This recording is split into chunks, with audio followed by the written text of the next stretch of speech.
Okay, so you've sent over all these articles about autism, and one thing we saw pop up again and again was this thing called dystonia. Not exactly a term everyone knows, right? So we wanted to really dig into this today. Like, what even is it? How does it connect back to autism? And what does all this mean for, someone listening who's like, wait, this is relevant to my life. Why? It really is interesting, isn't it, how these conditions can kind of get all tangled up together. Yeah. And you're right, dystonia doesn't get nearly enough attention. Yeah. So, like, back to basics for us. What are we even talking about when we say dystonia? Okay, so in the simplest terms, it's like your brain's sending out the wrong instructions to your muscles. Mhm. So instead of, that nice smooth movement we all expect, you get these involuntary contractions, twisting, maybe repetitive motions. Could be something super subtle, like a little tremor, or it could be really intense, like a full-on muscle spasm that just locks up your arm or leg. Whoa. Okay. And this is happening because. Well, that's the million-dollar question, isn't it? It's Yeah. not always crystal clear. But when it comes to autism specifically, the research is showing us some pretty compelling overlaps. One major one is the genetic component. We're discovering that certain genes, like the ones involved in how your brain uses dopamine, seem to be players in both conditions. So it's more like inheriting a likelihood, not a certainty. Like if heart problems run in your family doesn't mean you'll have one, but it's definitely on your radar. Exactly. It's about being informed about potential risks, not freaking out about a predetermined fate. And the genes are just one piece of this whole puzzle, remember. Autism, at its core, it's about the nervous system, right? Especially how the brain processes sensory information. And guess what? So is dystonia. Oh, wow. For real. So all those sensory sensitivities that are so common with autism, those can actually play a role in dystonia too. It's definitely on the table, yeah. Put yourself in those shoes for a sec. Imagine being hit with all this intense sensory input constantly. The lights, the sounds, textures, everything dialed up. It makes sense that your body might start reacting in these involuntary ways, kind of like overload, overload. And for some people, that could manifest as dystonia. Like the wiring's getting crossed, trying to deal with it all. So we've got these potential genetic links, some shared quirks in the nervous system. No. Anything else in the mix? Research is definitely ongoing, but there's a lot of buzz right now about the basal ganglia. It's this area in the brain that's really involved in motor control, and it just so happens to work differently in both autism and dystonia. More to discover there, for sure. It's like having two maps with all these landmarks and weird spots, and you're like, wait, did the same person draw these? Exactly. And every time we find one of those shared pathways, it deepens our understanding of both conditions. It's not just about putting a Band-Aid on the symptoms anymore. It's about getting to the root of what's really going on. Okay, so we're starting to get a handle on the why behind this connection. But for someone actually living with both autism and dystonia, Hmm. what's their day-to-day life like? How does it actually show up? It's like you're already trying to navigate this world that just feels kind of overwhelming, right? Where social cues and all that sensory input can be a lot to handle.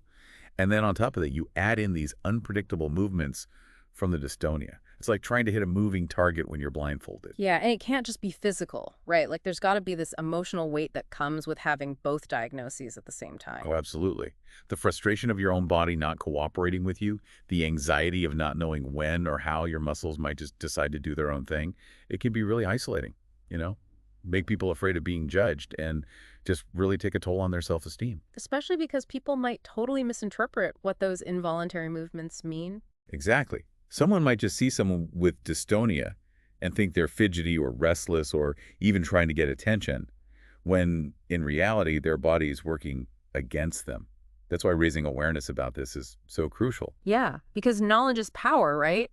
The more people understand what dystonia really is, the better we can break down those stereotypes and misconceptions and create an environment that's actually supportive. Speaking of which, one thing your articles mention is how tricky it can be to even get a diagnosis in the first place. Like, how do you even separate what's autism and what's dystonia when they share so many similar traits? It really is like trying to untangle the world's most complicated knot. Some things that are common with autism, like difficulty with fine motor skills or doing repetitive movements, those can look a lot like dystonia symptoms too. That's why you really need a whole team approach to figure this out. So not just one quick visit to the doctor, you're talking like a whole squad of specialists. Exactly. Neurologists are obviously key for diagnosing and managing dystonia, but occupational therapists, physical therapists, maybe even speech-language pathologists, depending on the person's specific needs. It's about building that support network that's custom fit to the individual. And that network has to include family and caregivers too, right? They're the ones living this day in and day out. 100% caregivers need information resources, a support system of their own, too. It can be so emotionally draining to navigate these dual diagnoses.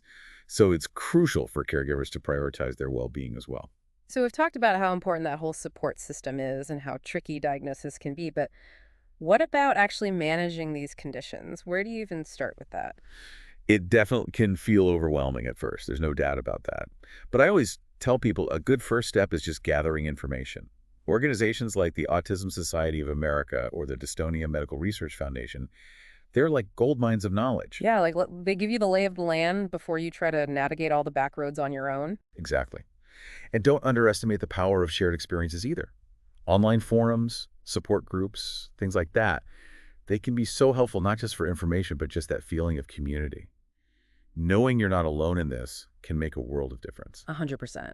Sometimes just having someone else say, "Yep, I get it," is all it takes. Okay, so we've got our resources, we're connecting with others.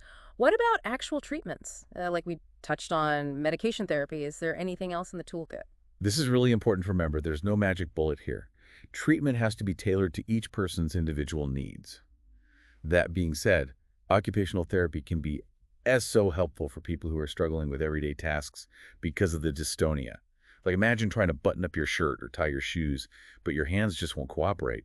Occupational therapy can help people develop strategies and adaptations to do those things and regain that independence. It's like giving you back that sense of control over your own life when your body sometimes feels totally out of whack. Exactly. And for some people, speech therapy can be a game changer too, especially if the dystonia is affecting their facial muscles or their mouth and making it tough to communicate.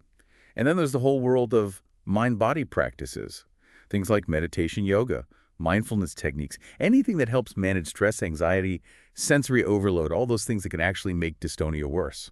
It's like giving your nervous system permission to just chill out for a minute. Exactly. And we can't forget about assistive devices and technology too.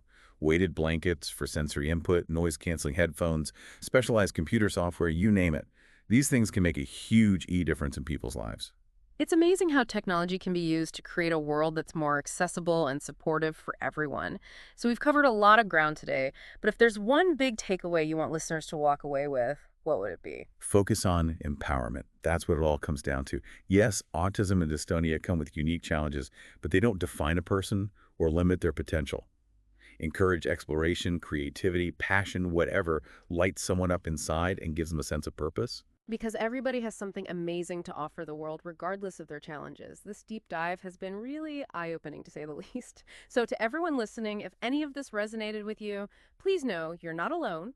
Keep asking questions, reach out to those resources we talked about, and above all, keep believing in your own ability or your loved one's ability to thrive.